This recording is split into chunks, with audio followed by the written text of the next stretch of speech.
जय हिंद दोस्तों, मैं हूं नमन परसाई और आज हम बात करने वाले हैं वक्फ बोर्ड सुधार यानी अमेंडमेंट बिल 2024 के बारे में। आप सभी ने वक्फ बोर्ड का नाम सुना होगा। तो ये वक्फ बोर्ड में कुछ ऐसे प्रावधान या कुछ ऐसे पावर है जिसका दुरुपयोग इस समय हो रहा है।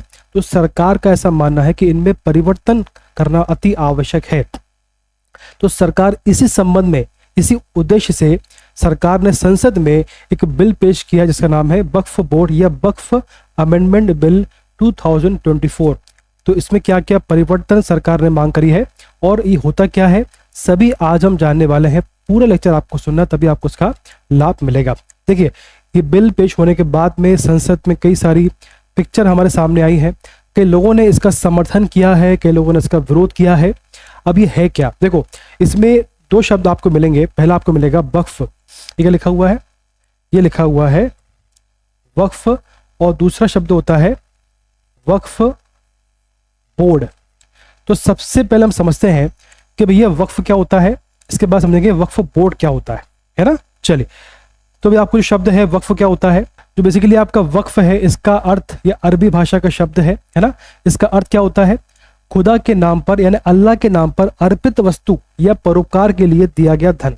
जब कोई मुसलमान धर्म के उत्थान के लिए, उसके विकास के लिए अपनी संपत्ति या धन को दान करता है अल्लाह के नाम पर, उसको बोलते हैं वक्फ। क्लियर है। चलिए अब बात करते हैं, इसमें चल और अचल संपत्ति को शामिल किया गया है। किसी भी प्रकार की संपत्ति को कोई मुसलमान दान कर सकता है, उसको बोलेंगे वक्फ। कोई भी मुस्लिम अपनी संपत्ति वक्फ को दान कर सकता है। कि कोई भी संपत्ति वक्फ घोषित होने के बाद नॉन ट्रांसफरेबल हो जाती है। अगर आपने एक बार अपनी संपत्ति वक्फ घोषित कर दी है, उसके बाद में वो नॉन ट्रांसफरेबल है, आप किसी को उसको ट्रांसफर नहीं कर सकते। क्लियर है बात। चलिए, मतलब एक बार ये वक्फ हो गई तो उसके बाद में कोई परिवर्तन संभव नहीं होता है। अब बात करते हैं वक्फ बोर्ड क्या होता है। जो संपत्ति दान में आती है उसको मैनेज करने के लिए होता है वक्फ बोर्ड। क्लियर है। चलिए, वक्फ संपत्ति क्या लिखा है यहाँ पे, वक्फ संपत्ति को प्रबंधन, उसका मैनेजमेंट का काम वक्फ बोर्ड करता है। सिंपल सी बात है। यह एक कानूनी इकाई है, संविधान में इसका वर्णन है। प्रत्येक राज्य में एक वक्फ बोर्ड होता है। हमारे देश में इस समय लगभग 32 के आसपास वक्फ बोर्ड हैं जो हर राज्य में होते हैं, मतलब राज्य में होते हैं ये। और इसके अलावा देखें आप, एक नेशनल, एक केंद्रीय होता है, एक मतलब केंद्रीय वक्फ बोर्ड होता है। तो सभी राज्य स्तर के जो वक्फ बोर्ड होते हैं उनको मैनेज करता है। इस प्रकार से हर राज्य में और देश में एक वक्फ बोर्ड होता है। क्लियर है। तो प्रत्येक राज्य में एक वक्फ बोर्ड होता है। बोर्ड संपत्तियों का पंजीकरण, उसका रजिस्ट्रेशन, प्रबंधन और संरक्षण का काम करता है। ठीक है। राज्यों में बोर्ड का नेतृत्व अध्यक्ष करता है, इसका हेड होता है, वो उसका मैनेज करता है। देश में शिया और सुन्नी दो तरह के वक्फ बोर्ड होते हैं। ठीक, तो राज्य हमारे देश में दो प्रकार के होते हैं, शिया और सुन्नी। क्लियर है बात। चलिए, इसके बाद देखें आप, अब प्रश्न है क्या करता है बोर्ड। बोर्ड करता क्या है, सिंपल सी बात है यार। देखो, जो संपत्ति दान में आती है तो वक्फ संपत्तियों का प्रबंधन करता है, इसको पढ़ लिया हमने। और बोर्ड वक्फ में मिले दान से, है ना, जो उसमें दान प्राप्त होता है, जो धन प्राप्त होता है, उससे शिक्षण संस्थान, मस्जिद, कब्रिस्तान और रैन बसेरों का निर्माण इसी के द्वारा किया जाता है। हमारे भारत में जितने भी मुस्लिम कब्रिस्तान हैं उनका मैनेजमेंट, उनका जो रखरखाव है वो वक्फ बोर्ड के द्वारा ही किया जाता है। इसके अलावा शिक्षण संस्थान है, मस्जिद है, इनका जो मैनेजमेंट है वो इसी के द्वारा इस समय हो रहा है। ये आपको क्लियर है। चलिए अब बात करते हैं कि इतिहास, ये जो आपका बिल पेश हुआ है, क्या इससे पहले भी इसको पेश किया गया है क्या। बिल्कुल, देखो आज़ादी के पहले की बात करें तो आज़ादी के पहले तो भैया 1923 में ब्रिटिश गवर्नमेंट में पहली बार मुसलमान वक्फ अधिनियम को विनियमित, रेगुलेट करने का प्रयास किया गया। ये पहला प्रयास था आज़ादी के पहले, है ना, ब्रिटिश गवर्नमेंट में। आज़ादी के बाद पहली बार 1954 में इस बिल को पेश किया गया। स्वतंत्र भारत में वक्फ अधिनियम पहली बार संसद की ओर से पारित किया गया, इसको पास किया गया। तो पहली बार कब पास हुआ था, 1954 में। क्लियर है। इसके बाद में 1995 में दूसरी बार इसमें नए वक्फ अधिनियम से बदल दिया गया, यानी 54 में पेश हुआ।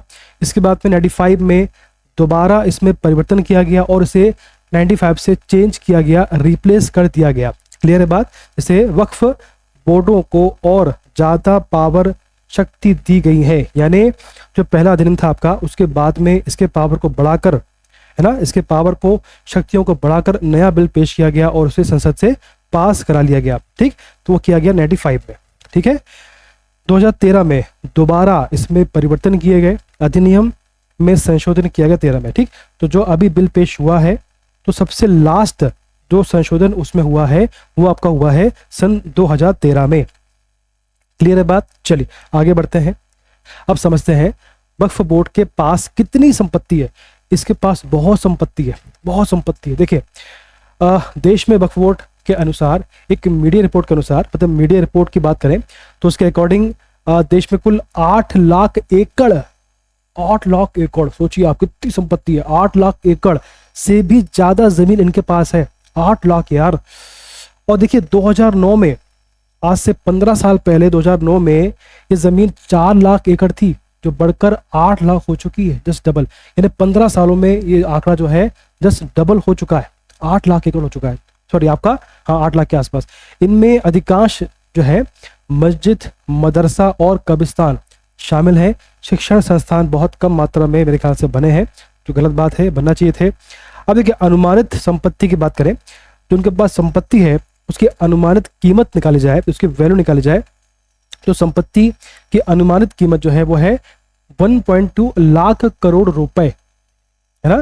जो 8 लाख एकड़ जब उनके पास जमीन है, उसकी संपत्ति की जो वैल्यू है वो है 1.2 लाख करोड़ रुपए, बहुत ज्यादा है ये। इसके बाद देखें, देश में उत्तर प्रदेश और बिहार में 2 शिया वक्फ बोर्ड है ना।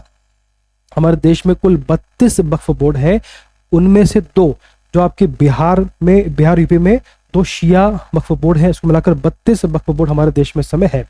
बात क्लियर है। अब देखिए रेलवे और रक्षा विभाग, मतलब संपत्ति की बात करें तो रेलवे टॉप पर है, इसके बाद में आपका रक्षा विभाग है, इसके बाद तीसरे नंबर में देश में बोर्ड के पास, वक्फ बोर्ड के पास सबसे ज्यादा संपत्ति है। आपको क्लियर है, यानी हमारे देश में प्रॉपर्टी के नाम पर सबसे टॉप पर आता है आपका रेलवे, सेकंड पर आता है रक्षा विभाग और थर्ड पर आता है वक्फ बोर्ड। इतनी संपत्ति इसके पास है। बात क्लियर है आपको। चलिए आगे बढ़ते हैं। तो इसका प्रबंधन होना अति आवश्यक है। सबसे ज्यादा संपत्ति वाले वक्फ बोर्ड, देखो सबसे ज्यादा की बात करें तो हमारे भारत में लगभग 30 प्लस वक्फ बोर्ड है। तो उनमें से कर्नाटक स्टेट बोर्ड की बात करें, बहुत संपत्ति वाला है ये। तमिलनाडु की बात करें, काफी संपत्ति। पंजाब वक्फ बोर्ड का प्रॉपर्टी वाला काफी रईस है। सबसे ज्यादा रईस है यूपी सुन्नी सेंट्रल बोर्ड, बहुत ही ज्यादा ऑफ बोर्ड है ये। इसके बाद में वेस्ट बंगाल बोर्ड बहुत ही संपत्ति वाला। इस प्रकार से 5-6 जो बोर्ड है काफी रईस है, ज्यादा बहुत संपत्ति इनके पास है। अब बात करते हैं कि इसमें विवाद क्यों है ना। इसमें विवाद क्यों है, तो भैया वक्फ अधिनियम में एक सेक्शन है जिसका नाम है सेक्शन 40। क्या है सेक्शन 40? जिसके तहत बोर्ड को रीजन टू बिलीव का पावर मिल जाता है। ये पावर क्या है, अगर बोर्ड का मानना है कि कोई संपत्ति, कोई प्रॉपर्टी वक्फ की प्रॉपर्टी है, वक्फ की संपत्ति है, तो वो खुद से जांच करेगा, वो खुद ही जांच करेगा, है ना, खुद ही जांच करेगा और वक्फ होने का दावा पेश कर सकता है और वो संपत्ति उसकी हो जाएगी। और अगर उस संपत्ति पर, उस प्रॉपर्टी पर कोई रह रहा होगा, अगर उस संपत्ति में कोई व्यक्ति रह रहा होगा, तो वह अपनी आपत्ति को, अगर उसे आपत्ति है तो अपनी आपत्ति को वक्फ ट्रिब्यूनल के पास दर्ज कराएगा। अब बात समझे आप कि सपोज करिए कोई ए व्यक्ति है, तो उसकी प्रॉपर्टी है ना, ए प्रॉपर्टी है, और अगर वक्फ बोर्ड ने सेक्शन 40 के तहत उसे अपना मान लिया, उन्हें बोला कि संपत्ति हमारी है, ठीक है, और अगर ए को आपत्ति है तो ए वापस से वक्फ बोर्ड का जो ट्रिब्यूनल है उसके पास जाएगा, जहां पर इनके ही आदमी बैठे हुए हैं वक्फ बोर्ड के। तो क्या इसका जो है फैसला हो पाएगा, क्या इसमें इंसाफ हो पाएगा? बिल्कुल नहीं हो पाएगा। इसलिए इसमें परिवर्तन जरूरी है, परिवर्तन आवश्यक है। चलिए अब बात करते हैं कि ट्रिब्यूनल, अब देखो उसमें ट्रिब्यूनल के फैसले के बाद हाई कोर्ट में चुनौती देने की व्यवस्था तो है, लेकिन ये बहुत ही जटिल व्यवस्था है, बहुत ही कठिन व्यवस्था है, तो उसमें जाना पॉसिबल नहीं है। इसीलिए ये बहुत ही गलत है, इसमें परिवर्तन होना आवश्यक है, परिवर्तन होना चाहिए। अब देखिए अगर कोई संपत्ति एक बार वक्फ घोषित हो जाती है तो हमेशा ही वक्फ की रहती है, भविष्य में इसमें कोई परिवर्तन संभव नहीं होता, जो गलत है। इस वजह से कई विवाद भी सामने आए हैं। अब सरकार ऐसे ही विवादों से बचने के लिए इस संशोधन विधेयक को संसद में पेश किया है।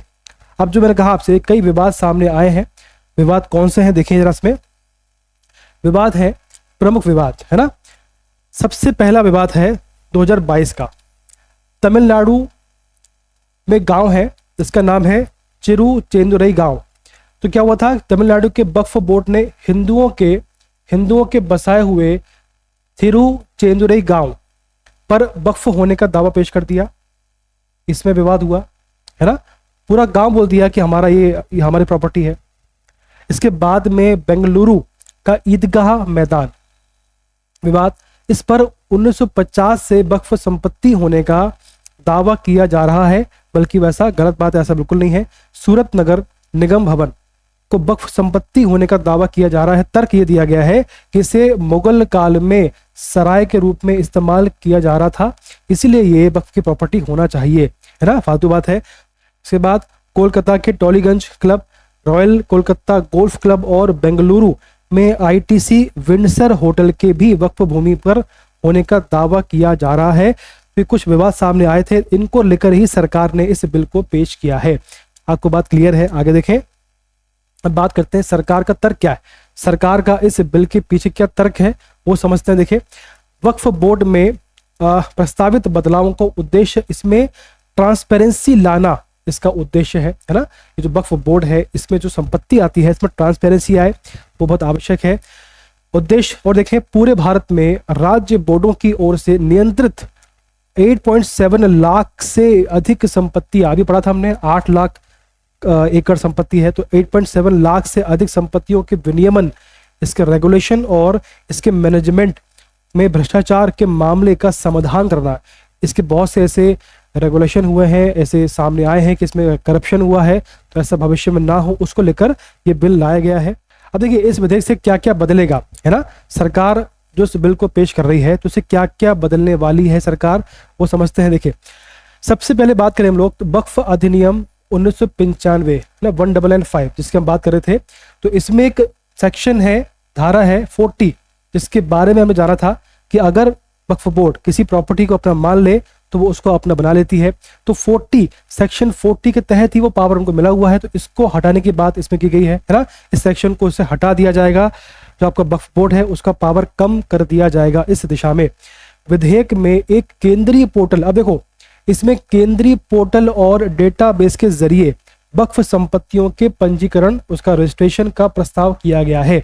वक्फ बोर्ड का एक केंद्रीय पोर्टल बनेगा, इसमें इनका जो डेटाबेस है, कितनी प्रॉपर्टी इनके पास आ रही है, कितनी प्रॉपर्टी कहाँ कहाँ पर किसका नाम है, वो सभी का डेटाबेस इसमें मैनेज किया जाएगा, इसमें वो पूरा रजिस्टर किया जाएगा, ठीक है। और इस नए अधिनियम के लागू होने के 6 महीने के बाद में पूरा डेटाबेस इसमें आ जाना चाहिए, इस अधिनियम में ये प्रस्ताव किया गया है। अब बात करते हैं मुस्लिम महिलाओं का रिप्रेजेंटेशन की व्यवस्था इसमें की गई है। तो देखें, देखिए केंद्रीय जो आपका केंद्रीय वक्फ परिषद और राज्य वक्फ बोर्ड में कम से कम 2 महिलाएं, है ना, कम से कम 2 महिलाएं होना चाहिए, ये अनिवार्य है, पहले ऐसा नहीं था। विधेयक में बोहरा और आगा खानी समुदाय के लिए अलग औकाफ बोर्ड, है ना, अलग से औकाफ बोर्ड की स्थापना का प्रावधान है। मुस्लिम समुदाय में कई ऐसे समुदाय हैं जिनका रिप्रेजेंटेशन प्रॉपर नहीं है, तो उनका भी रिप्रेजेंटेशन की व्यवस्था इसमें की गई है ताकि सबको मौका मिले और सबका इसमें हित हो पाए। बदलाव के तहत मुस्लिम समुदायों के बीच में शिया, सुन्नी, बोहरा और आगा खानी और अन्य पिछड़े वर्गों को प्रतिनिधित्व देने की बात इसमें की गई है। मैंने कहा आपसे कि ऐसे वर्ग हैं, समुदाय हैं मुस्लिम में जिनका रिप्रेजेंटेशन प्रॉपर नहीं है, जिनका विकास प्रॉपर नहीं हो पा रहा है, तो उनको इसमें स्थान दिया गया है, उनका ध्यान इसमें रखा गया है। अब सीईओ गैर मुस्लिम, देखो पहले इसमें जो आपकी कमेटी बनती थी उसमें गैर मुस्लिम का होना कोई सवाल उठता नहीं था, लेकिन नए अधिनियम के तहत इसमें गैर मुस्लिमों को भी शामिल किया गया है। और जो सीईओ होता है ना, तो सीईओ जो होता है पहले वक्फ बोर्ड में किसी गैर मुस्लिम को मुख्य कार्यकारी अधिकारी यानी सीईओ की नियुक्ति नहीं हो सकती थी, लेकिन अब ऐसा होगा। अब इसमें जो आपका सीईओ होगा उसका गैर मुस्लिम होना भी पॉसिबल होगा, ठीक है। चलिए, अब विधेयक के खंड 15 में धारा 23 में संशोधन करने का प्रस्ताव किया गया है, जिसके तहत सीईओ किसी भी धर्म का हो सकता है, गैर मुस्लिम हो सकता है, मुस्लिम होना अनिवार्य नहीं होगा। अब बात करते हैं संरचना की। देखो, जो नया अधिनियम है उसके तहत जो आपका वक्फ बोर्ड होगा उसका स्ट्रक्चर किस प्रकार से होगा वो समझते हैं। यानी इसमें जो केंद्रीय परिषद होगा उसकी संरचना किस प्रकार से होगी वो देखें। इसमें एक केंद्रीय मंत्री होगा, 3 सांसद होंगे, मुस्लिम संगठनों के 3 प्रतिनिधि होंगे और 3 मुस्लिम कानून विशेषज्ञ होंगे और 2 पूर्व न्यायाधीश सुप्रीम कोर्ट या हाई कोर्ट के होंगे, 4 राष्ट्रीय ख्याति प्राप्त व्यक्ति और केंद्र सरकार के वरिष्ठ अधिकारी भी शामिल इसमें किए जाएंगे। अब है कलेक्टर निभाएंगे मध्यस्थ की भूमिका। इसका मतलब क्या? देखो, मैंने आपसे कहा था पहले अगर वक्फ बोर्ड ने बोल दिया कि हमारी संपत्ति है तो वो संपत्ति उनकी हो जाती थी, लेकिन अब ऐसा नहीं होगा। अब जो कलेक्टर है वो मध्यस्थ की भूमिका निभाएगा और वही निर्णय करेगा कि ये संपत्ति वक्फ बोर्ड की है या सरकार की है। क्लियर है बात? देखो, नए विधेयक में एक अहम बदलाव कलेक्टर की मध्यस्थ की भूमिका को लेकर किया गया है। क्लियर है? अब जिला कलेक्टर को यह तय करने का अधिकार होगा कि कोई संपत्ति वक्फ की है या सरकारी है। अगर इसमें विवाद खड़ा होता है कि कोई प्रॉपर्टी वक्फ की प्रॉपर्टी है, सरकारी है, तो इसका निर्णय करने का अधिकार जिला कलेक्टर के पास होगा। ये क्वेश्चन आपके काम का है ना? चलिए, इसमें एक धारा है, धारा 3C। क्या धारा है? धारा 3C इसमें धारा है, इसमें कहा गया है कि इस अधिनियम के लागू होने से पहले या बाद में वक्फ संपत्ति के रूप में पहचानी गई या घोषित की गई कोई भी सरकारी संपत्ति वक्फ संपत्ति नहीं मानी जाएगी। अगर वक्फ ने इसके पहले या बाद में किसी सरकारी प्रॉपर्टी को अपना बना लिया है तो इस अधिनियम के लागू होने के बाद में वो संपत्ति सरकार की मानी जाएगी, ना कि वक्फ की। ये आपको क्लियर है क्या? चलो, अब बात करते हैं आगे। दान के अधिकार की क्या परिभाषा होगी ये समझे आप पहले, है ना? दान के बारे में क्या कहा गया है? केवल मुसलमान ही अपनी संपत्ति दान करेगा, इसके अलावा और कोई इसमें दान नहीं कर सकता। पहली बात ही अपनी चल या अन्य संपत्ति वक्फ परिषद या बोर्ड को दान कर सकता है ना? यह फैसला केवल कानूनी मालिक ही ले सकता है। अगर मेरी प्रॉपर्टी है तो मैं ही निर्णय करूंगा कि क्या मुझे इसको दान करना है या नहीं करना है ना? नए विधेयक में सरकार ने सुझाव दिया है, मतलब सरकार ने सजेशन दिया है कि वक्फ बोर्ड द्वारा प्राप्त धन का इस्तेमाल विधवाओं, तलाकशुदा महिलाओं और अनाथों के कल्याण के लिए किया जाना चाहिए। सरकार ने ये सुझाव दिया है ना? चलिए, अब बात करते हैं इसमें और। चलिए, अब देखिए, जो अभी हुआ है, ये जो बिल संसद में पेश हुआ, बहुत विवाद हुआ इसमें, तो सरकार ने इसको जो है जेपीसी के पास भेज दिया है, यानी ज्वाइंट पार्लियामेंट कमेटी। क्या? ज्वाइंट पार्लियामेंट कमेटी के पास भेज दिया है। इसमें 31 मेंबर होंगे, 21 लोकसभा के होंगे और 10 आपके जो है राज्यसभा के होंगे। ठीक है, 21 लोकसभा के और 10 राज्यसभा के मेंबर होंगे। इस प्रकार से इसमें 31 मेंबर होंगे जो इसका निर्णय करने वाले। ठीक, तो अभी जो बिल है वो जेपीसी के पास जा चुका है। इसके बाद में यहाँ से क्या रिपोर्ट आती है, उसके बाद में इसका निर्णय हो पाएगा। बात क्लियर है? इस प्रकार से आज समझा हमने कि जो आपका नया बिल है किस प्रकार का है, इसमें क्या परिवर्तन हुए हैं, क्या परिवर्तन होने हैं, है ना? क्या क्या समस्या इसमें है। ठीक है, पढ़ते रहिए। धन्यवाद, बेस्ट ऑफ लक।